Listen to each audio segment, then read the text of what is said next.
With which kind of dust should one accomplish perform the tayammum if need be? Because often we find that there is not pure dust available in many places. Any clean dust available. That is the answer. So when that clean dust is not available, which he is looking for, then you should use whatever you have. The Holy Quran, or Islam I should say, does not require people to take unnecessary trouble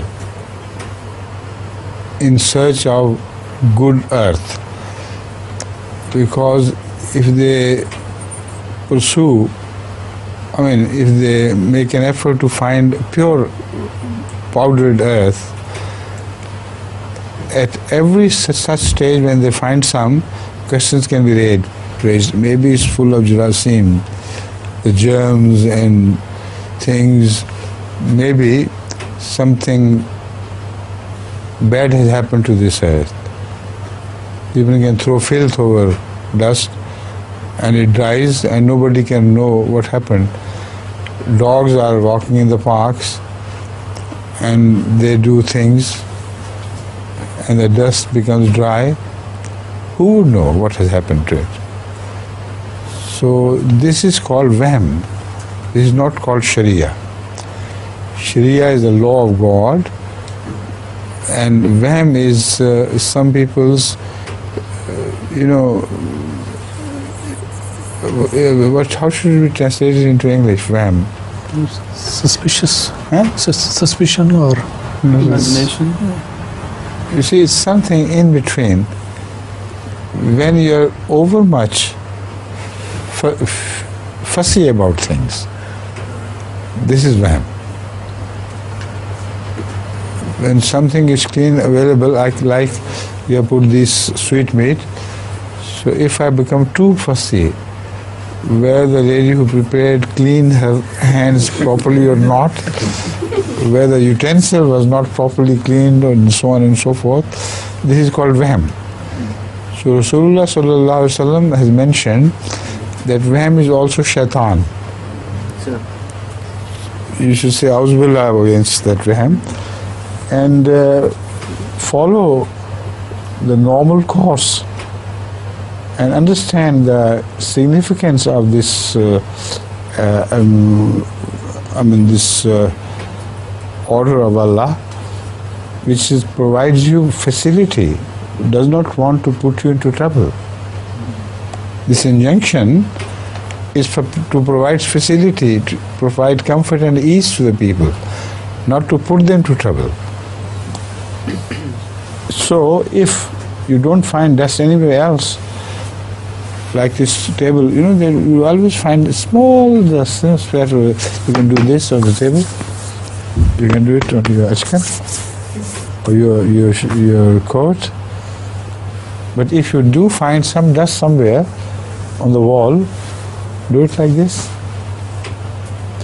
Don't go out in the search of good dust, even to the West End, changing trains in search of... Got it? You see, in Punjabi language, there is a joke to explain what these superstitious, fussinesses are about. Don't be over fussy about things. That is the message of that joke. It is said, whenever you say prayer in congregation behind an imam, so whoever stands before you is not your imam. The imam may be standing somewhere else. So automatically you think of one imam whenever you go into a prayer of congregation. You can't think of 3 or 4 or 5 or many imams. So it automatically happens. Otherwise you can't say a prayer in congregation without thinking of someone leading you. So there was some fussy person who always thought that maybe the person in front of me is the imam which I am thinking of. So he started gradually making his way in the front line.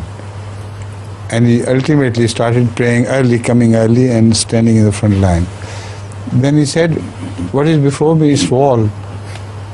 So am I calling this wall my Imam? He said, no, I must go and stand behind the Imam himself. So he came earlier and sat just behind the Imam and stood up saying the namaz behind him. So while doing this, he suddenly thought that when I say behind this Imam, maybe my finger goes this way or that way, it's not pointed directly at him. So he said the best way is to thump the Imam from behind. In Punjabi, he used to say, piche S Imam de. Behind no other Imam but this one. So this is what happens when the Satan of Vem is riding you, right?